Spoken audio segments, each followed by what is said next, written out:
my channel. Assalamualaikum. It's been so long since I made a video on here. I'm so sorry for the silence.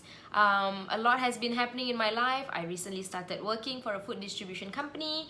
I went to France for a business trip for about 2 weeks, visiting suppliers, going for a food service convention, as well as watching the World Pastry Cup live in front of my very own eyes. So Alhamdulillah, life has been really kind. It has been good, and I'm so happy to be back making videos for you guys. So many of you have requested for videos on baking, alright? Inshallah, I'll try to make things better as we go along, alright? So, one of the most highly requested videos was for me to make choux pastry, alright?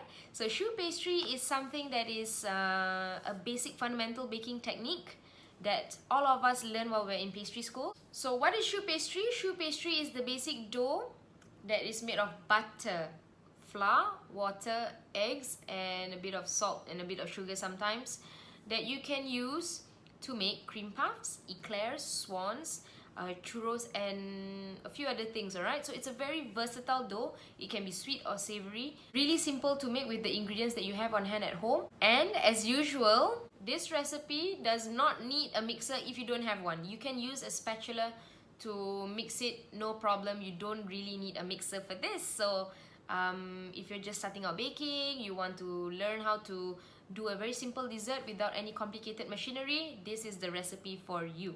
Choux puff is something that is simple, but you need the ingredients in the right proportion. You need to know the technique of mixing it.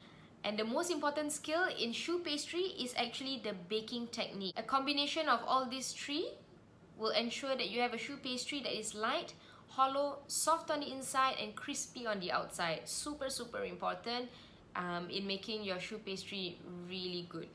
Enough talking, let's get to it. We will start with the choux pastry.